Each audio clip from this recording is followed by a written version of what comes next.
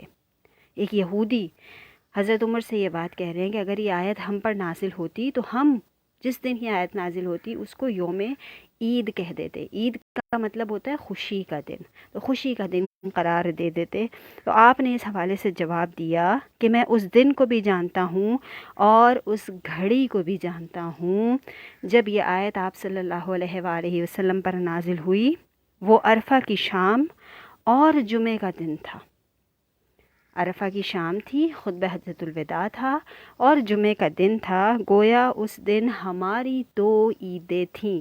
یعنی کہ حضرت عمر فاروق رضی اللہ تعالیٰ عنہ نے کیا فرمایا کہ اس دن ہماری 2 عیدیں تھیں. ایک تو عید الاضحیٰ آنے والی تھی اور ایک حج تھا اور جمعے کا دن بھی تھا. تو یہ چیز حضرت عمر فاروق رضی اللہ تعالیٰ عنہ نے کلیئر فرما دی. اس کے بعد اس صورت میں عہد اور عقد کا ذکر کیا گیا ہے اور اہل ایمان کو ہر جائز عہد اور عقد کو پورا کرنے کا حکم دیا ہے اللہ رب العزت نے، خواہ وہ کسی بھی انسان کے درمیان ہو، خواہ وہ بڑے کے درمیان ہو، چھوٹے کے درمیان ہو، خواہ وہ بڑوں کے درمیان ہو، خواہ وہ چھوٹوں کے درمیان ہو.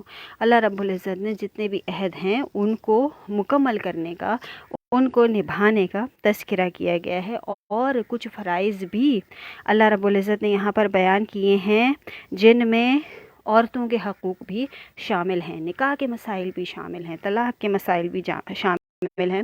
اور اس سے یہ ظاہر ہوتا ہے کہ دین اسلام اور قرآن کریم انسان کو زندگی گزارنے کے چھوٹے سے چھوٹے پہلو سے لے کر بڑے سے بڑے پہلو کی آگاہی دیتا ہے. اگر ہم دین اسلام کو مکمل طور پر پڑھنے اور سمجھنے کی کوشش کریں گے تو ہمیں اپنی زندگی کی سانس جو ہم لیتے ہیں وہ سانس لینے کا طریقہ بھی دین اسلام ہمیں بتاتا ہے۔ اس کے بعد اعلان حرمت کا بیان ہے، اور اعلان حرمت میں یہ ہے کہ زمانہ جاہلیت میں بہت سے لوگ ایسے تھے جنہوں نے اللہ کی حلال کردہ چیزوں کو خود پر حرام کر لیا تھا، اور حرام کردہ چیزوں کو خود پر حلال کر لیا تھا۔ تو ان چیزوں کی ممانعت آئی ہے، منع فرمایا ہے اللہ رب العزت نے کہ جو حلال ہے اس کو اپنے اوپر حرام نہ کرو، اور جو حرام ہے اس کو اپنے اوپر حلال نہ کرو۔ آج کے دور میں بھی یہ دیکھا جاتا ہے، اگر ہم بات کریں تو کچھ لوگ ایسے ہیں جو کہ نظر مان لیتے ہیں، منت مان لیتے ہیں کہ اگر ہماری یہ خواہش پوری ہو گئی، اگر ہماری یہ بات پوری ہو گئی تو ہم فلاں چیز کھانا چھوڑ دیں گے یا فلاں کام کرنا چھوڑ دیں گے۔ تو اس چیز کی سختی سے ممانعت آئی ہے۔ اللہ رب العزت نے فرمایا ہے کہ جو میں نے تم پر حلال کر دیا تم اس کو حرام مت کرو، اور جو تم پر حرام کر دیا تم اس کو حلال مت کرو۔ یہ پارہ نمبر 6 سورۃ المائدہ میں اللہ رب العزت نے وضاحت سے بیان فرما دیا ہے۔ اس کے بعد اللہ رب العزت نے حرمت کی حکمت کے حوالے سے بتایا ہے، اور بتایا ہے کہ جو حرام چیزیں تم پر کی گئی ہیں وہ تمہاری صحت صحیح رکھنے کی وجہ سے کی گئی ہیں، اس میں بھی اللہ رب العزت کی کوئی حکمت ہے۔ اس کے بعد اللہ رب العزت نے فرمایا کہ اگر کوئی بہت زیادہ مجبور ہے، فار ایگزامپل کوئی جانور آپ پر حرام کیا گیا ہے، لیکن اگر کوئی شخص بہت زیادہ مجبور ہے، اس کے پاس کھانے کے لیے کچھ نہیں ہے، کوئی ایسا ذریعہ نہیں ہے کہ وہ حلال کھانا کھا سکے اور اس کے سامنے حرام کھانا ہے، تو وہ اتنا کھانے کی اجازت ہے کہ اس شخص کی جان بچ جائے۔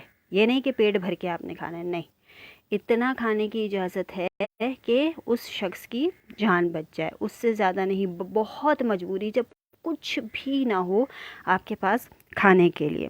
لیکن پاکیزہ اور حلال چیزوں کا جو تذکرہ کیا گیا ہے ان میں اللہ رب العزت نے برکت بھی رکھی ہے، ان میں اللہ رب العزت نے شفا بھی رکھی ہے، اور اللہ رب العزت فرماتے ہیں کہ یہی اصل چیزیں ہیں جو تمہاری زندگی کو تازگی، توانائی، برکت اور شفا بخشتی ہیں۔ اللہ رب العزت نے آگے چل کر اپنے فضل کو بھی بیان کیا ہے۔ وضو کے حوالے سے بھی اللہ رب العزت نے، اور غسل کے حوالے سے بھی اللہ رب العزت نے بیان فرمایا ہے کہ جب تم وضو کرتے ہو تو تم اس طرح سے پاک ہو جاتے ہو جیسے ایک بچہ اپنے ماں کے پیٹ سے پیدا ہوا ہے۔ حج کے لیے بھی یہی بات آتی ہے اور وضو کے لیے بھی یہی بات آتی ہے۔ اور ایک اور حدیث میں آتا ہے کہ جب آقا کریم صلی اللہ علیہ وسلم کا ارشاد ہے کہ اگر کسی کے گھر کے سامنے ایک نہر ہو اور وہ 5 ٹائم اس نہر سے جا کر نہائے، اس نہر سے جا کر منہ ہاتھ دھوئے، تو وہ کیسے پاک صاف ہو جائے گا؟ تو صحابہ کرام نے فرمایا کہ بے انتہا پاک صاف ہو جائے گا۔ تو آقا کریم صلی اللہ علیہ وسلم نے فرمایا وضو اسی کی مثال ہے۔ وضو دینے سے آپ فریش بھی ہو جاتے ہیں، ریفریش بھی ہو جاتے ہیں، ایک سکون بھی آپ کو ملتا ہے، اور غسل کرنے سے بھی یہی فوائد حاصل ہوتے ہیں۔ پھر اللہ رب العزت آگے چل کر بیان فرماتے ہیں کہ جو دین اسلام کی شریعت ہے، یعنی کہ جو اسلامی شریعت ہے، وہ سب سے آسان شریعت ہے۔ کسی بھی چیز میں سختی اور پابندی نہیں ہے، بس کچھ حدود اور قیود ہیں۔ اگر ہم کہیں جاب کرتے ہیں یا کہیں رہتے ہیں تو وہاں رہنے کے کچھ اصول بنائے جاتے ہیں۔ کہیں جاب کرتے ہیں تو کانٹریکٹ ہوتا ہے۔ اسی طرح سے دین اسلام نے انسان کے لیے کچھ حدود اور قیود مقرر فرمائی ہیں۔ انہی میں رہتے ہوئے اگر انسان اپنی زندگی گزارے گا تو اس کی یہ زندگی بھی آسان ہوگی، اور آگے چل کر جو زندگی وہ گزارنے جا رہا ہے وہ بھی انشاءاللہ العزیز آسان ہوگی۔ آگے چل کر اللہ رب العزت بیان فرماتے ہیں کہ نصارہ نے اللہ رب العزت سے عہد کیا، وعدہ کیا، اور اس وعدے کو توڑا۔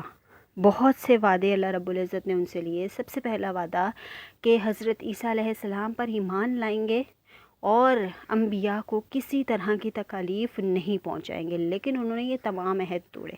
حضرت عیسیٰ علیہ السلام پر ایمان بھی نہیں لائے، اور ان کو نعوذ باللہ قتل کرنے کے منصوبے بھی بنائے، اور ایک طرح سے وہ یہ سمجھتے ہیں کہ وہ اس میں کامیاب بھی ہو گئے۔ تو انہوں نے اللہ رب العزت کے عہد کو توڑا، اور آپس میں انہوں نے بغض اور عداوت کو پیدا کیا۔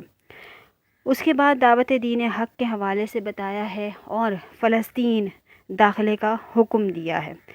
اللہ رب العزت 8ویں رکوع میں اس پارے میں بیان فرما رہے ہیں کہ موسیٰ علیہ السلام سے پہلے جو یہود تھے، بنی اسرائیل کی جو قوم تھی، اس کے انعامات ان کو یاد کروانے کی کوشش کر رہے ہیں، اور پھر انہیں فرما رہے ہیں کہ فلسطین کی طرف موو کیا جائے۔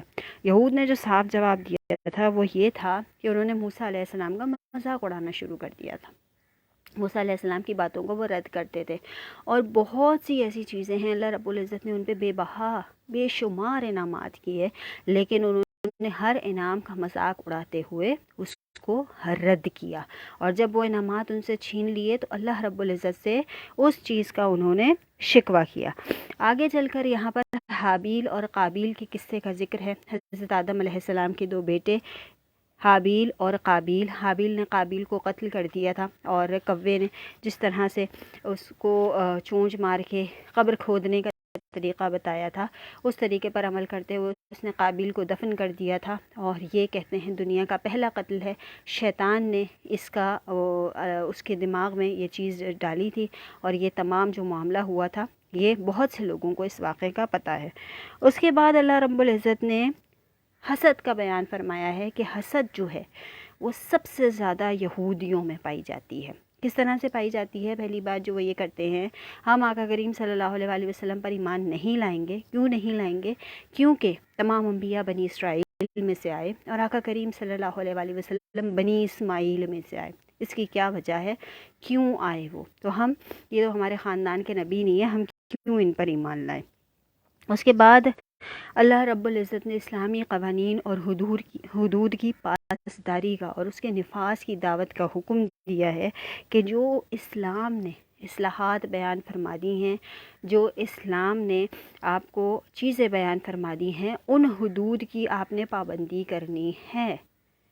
اللہ رب العزت نے جو فرما دیا ان باتوں میں کوئی سوال جواب بنتا ہی نہیں ہے۔ جو سوال جواب کرے گا وہ اللہ رب العزت کی باتوں کا انکار کرے گا۔ آپ خود اپنی زندگی کا مطالعہ کیجئے اور اپنی زندگی کے بارے میں سوچئے کہ جو اللہ رب العزت نے حدود و قیود مقرر فرمائی ہیں ان میں کوئی آبجیکشن کرنے کا حق بنتا ہے ہمارا؟ نہیں بنتا۔ جو حلال کر دیا اس کو حرام کرنے کا حق بنتا ہے؟ جو حرام کر دیا اس کو حلال کرنے کا حق بنتا ہے؟ یہاں تک کہ کوئی چیز آپشنل نہیں ہے جس کا اللہ رب العزت نے حکم دیا۔ لیکن اگر ہم اپنی زندگی کا جائزہ لیں، اپنے روزمرہ کے طریقوں کا جائزہ لیں، تو کیا ہم ان میں آبجیکشن نہیں کرتے؟ ایک چھوٹی سی اگزامپل دوں گی، ایک پوائنٹ پہ آپ کو چھوڑوں گی۔ پردے کا جب حکم دے دیا تو اس میں آبجیکشنز اور آپشنز رکھنے کا کوئی تصور ہونا ہی نہیں چاہیے۔ اس کے بعد اللہ رب العزت نے منافقین کا تذکرہ کیا ہے، جو ہم شروع سے بات کرتے آ رہے ہیں، انسانوں کی 3 کیٹیگریز کی، مومن، کافر اور منافق۔ منافقین کا تذکرہ یہاں پر فرمایا ہے کہ وہ مسلمانوں کے ساتھ اس لیے ہوتے ہیں کہ مسلمانوں کے راز لیتے ہیں، اور کفار کے ساتھ اس لیے ہوتے ہیں کہ وہ اپنا جو زندگی گزارنے کا طریقہ ہے، اپنی جو حکمرانی ہے، اس کو وہ کھونا نہیں چاہتے، اور مسلمانوں کے راز جو ہیں وہ کفار کو بیان کرتے ہیں۔ اس کے بعد نصارہ کی گمراہی کا ذکر ہے، اور قرآن مجید کی آخری کتاب اور ہدایت والی کتاب، ہدایت بخشنے والی کتاب اور گمراہی سے بچانے والی کتاب کا تذکرہ یہاں پر موجود ہے۔ یہود و نصارہ کی قلبی دوستی کو بیان فرمایا گیا ہے، اور مسلمانوں کو اس چیز کی تاکید فرمائی گئی ہے کہ آپ یہود و نصارہ سے دوستی نہیں کریں گے۔ یہود و نصارہ آپ کے دوست نہیں ہو سکتے، آپ ان کے سامنے اپنے رازوں کو بیان نہیں کریں گے، کیونکہ وہ کبھی بھی آپ کو دل سے نہیں اپنا سکتے۔ ان کے اندر ایک حسد ہے، ان کے اندر ایک جلن ہے، جس کا وہ اظہار کھلم کھلا تو نہیں کرتے، لیکن آپ سے آپ کے راز لے کر اس کا فائدہ اٹھانے کی کوشش ضرور کرتے ہیں۔ ہمارے سامنے مثالیں موجود ہیں۔ اگر ہم اپنی اسلامک ہسٹری کو دیکھیں، ہماری جو اسلامک ہسٹری ہے وہ کیوں تباہ و برباد ہوئی، وہ کس نے تباہ و برباد کرنے کی کوشش کی؟ تھوڑا سا بیک گراؤنڈ میں جائیے، اس کو سوچئے سمجھیے۔ سلطنت عثمانیہ ایک جو بنیاد رکھی گئی تھی ریاست مدینہ کے بعد، سلطنت عثمانیہ جو بنی تھی، اس کی جو بنیاد رکھی گئی تھی وہ کتنی مشکلات اور کتنے مصائب کو برداشت کر کے رکھی گئی تھی، لیکن اس کو برباد کس طرح سے کیا گیا۔ آپ مغلیہ دور دیکھ لیجئے، ہندوستان پر مسلمانوں کی حکومت دیکھ لیجئے، زیادہ میں پیچھے نہیں جاتی، ہندوستان پر مسلمانوں کی اگر آپ حکومت دیکھیں گے تو اس کو برباد کرنے والا کون تھا؟ پاکستان میں جو کچھ ہو رہا ہے، جو حالات ہو رہے ہیں، ان کو برباد کرنے والا کون ہے؟ کون سا ایسا سسٹم ہے جو ان تمام چیزوں کو تباہ و برباد کر رہا ہے؟ سب سے پہلے ہمارا سودی نظام۔ اللہ رب العزت نے کھلم کھلا اعلان جنگ کیا ہے، سود لینے والے کو اور سود دینے والے کو جہنمی قرار دیا ہے، دونوں کو۔ جب ایک سودی نظام ملک میں ہوگا تو حلال اور حرام کبھی بھی ساتھ نہیں رہ سکتے۔ اس بیک گراؤنڈ کو ہمیں اپنی زندگی میں چیک کرنا ہوگا۔ اس کے بعد اللہ رب العزت فرماتا ہے اللہ کا دین تمہارا محتاج نہیں ہے۔ جو لوگ کہتے ہیں نا کہ ہم دین کے علم بردار ہیں، ہم دین کا پیغام لوگوں تک پہنچاتے ہیں، تو اللہ رب العزت محتاج نہیں ہے، نہ اللہ کا دین محتاج ہے ہمارا، ہم محتاج ہیں ان تمام چیزوں کے۔ پریکٹیکلی جو کام کر کے دکھا کے جس پر عمل کروایا جا سکتا ہے، میں نہیں سمجھتی کہ آپ بول بول کر یا کہہ کر اس پر عمل کروا سکتے ہیں۔ جب آپ کی خود کی ذات پریکٹیکلی تمام چیزوں کو فالو کرتی ہوئی لوگوں کو نظر آئے گی تو آٹومیٹکلی آپ کی شخصیت میں ایک ایسا عنصر پیدا ہو جائے گا کہ لوگ عمل کرنے پر مجبور ہو جائیں گے۔ اللہ رب العزت آپ کے عمل میں تاثیر رکھ دیں گے، آپ کی شخصیت میں وہ وقار، وہ کشش رکھ دیں گے کہ لوگ خود بخود اٹریکٹ ہوں گے۔ تو عمل بہت زیادہ ضروری ہے۔ پہلے خود اپنے اوپر امپلیمنٹ کیجئے چیزوں کو، پھر لوگوں کی طرف امپلیمنٹ کرنے کی کوشش کیجئے۔ جس نے اسلام اور قرآن کو جھٹلایا، اللہ رب العزت اور فرشتوں کی اس پر لعنت ہے۔ اور آگے چل کر اللہ رب العزت بیان کرتے ہیں کہ عیسیٰ علیہ السلام کو ان لوگوں نے، نصارہ نے، اللہ کا بیٹا قرار دے دیا، جو کہ بالکل غلط ہے۔ اس پارے کے آخر میں اللہ رب العزت ارشاد فرماتے ہیں کہ یہود، نصارہ اور مشرکین مسلمانوں کے سخت ترین دشمن ہیں، اور ان سے اپنے رازوں کی حفاظت کرنا بہت زیادہ ضروری ہے۔ اصل عیسائیت جو ہے وہ کہیں ختم ہو کر رہ گئی ہے، وہ کہیں مسخ ہو کر رہ گئی ہے۔ اس کو بیان کرنے والے، اس کو سمجھانے والے بالکل ختم ہو گئے ہیں۔ کل میرا ایک مکالمہ ہو رہا تھا اپنی دوست سے، بیان وہ کر رہی تھی کہ یہود و نصارہ نے اپنی کتابوں میں تحریف کر دی، اس لیے ان کتابوں کو پڑھنا جائز نہیں ہے۔ میرا یہ کہنا ہے کہ یہود و نصارہ نے تو صرف الفاظ تبدیل کیے تھے، اپنی مرضی کے موضوع نکالے تھے، اپنی مرضی سے چیزوں کو تبدیل کیا تھا، الفاظ کو تبدیل کیا تھا۔ ہم تو احکامات کو تبدیل کر رہے ہیں، نعوذ باللہ۔ کون کون سے احکامات کو تبدیل کر رہے ہیں، یہ ذرا سوچئے گا۔ اللہ رب العزت ہمارے حال پر رحم فرمائے، ہم سب کو اپنے حفظ و امان میں رکھے اور ہمیں دین پر عمل کرنے کی توفیق عطا فرمائے۔ جب توفیق مل جاتی ہے، ہمیشہ توفیق کی دعا کیجیے، جب توفیق مل جاتی ہے نا تو قبولیت آٹومیٹکلی ہو جاتی ہے۔ آج جن جن لوگوں نے ہمیں جوائن کیا ان کا میں بہت تہہ دل سے شکریہ ادا کروں گی۔ اریبہ سلطان تھی ہمارے ساتھ، بہت بہت شکریہ Areeba. Doctor Maria Ali, thank you so much, آپ نے ایک ایک پوائنٹ کو جس طرح سے یہاں پہ ہائی لائٹ کیا اور جس کا جواب دیا، بہت بہت شکریہ۔ اس کے علاوہ ہمارے ساتھ کون موجود ہے؟ وردہ، بہت بہت شکریہ وردہ۔ شاف موجود ہیں، بہت بہت شکریہ شاف۔ طیبہ ساجد موجود ہیں، بہت بہت شکریہ آپ تمام ہی سامعین کا۔ انشاءاللہ العزیز کل اسی وقت دوبارہ آپ سے ملاقات ہوگی، پارہ نمبر 7 کی تفسیر اور تشریح آپ کے سامنے بیان کریں گے اور سورہ مائدہ کو کنکلوڈنگ پوائنٹ کی طرف لے کر جائیں گے اور مائدہ کے دسترخوان کا تذکرہ بھی کریں گے انشاءاللہ العزیز۔ اللہ رب العزت ہماری اس کاوش کو اپنی بارگاہ میں قبول فرمائے اور ہماری زبان میں اتنی تاثیر عطا فرما دیں کہ کوئی ایک شخص بھی اگر ان تمام باتوں پر عمل کرتا ہے تو ہمارا مقصد انشاءاللہ العزیز پورا ہو جائے گا۔ اپنی میزبان حافظہ عائشہ احمد کو اجازت دیجیے، مجھے اور میری ٹیم کو اپنی دعاؤں میں بہت یاد رکھیے۔ زندگی بخیر، کل ملتے ہیں، اللہ حافظ۔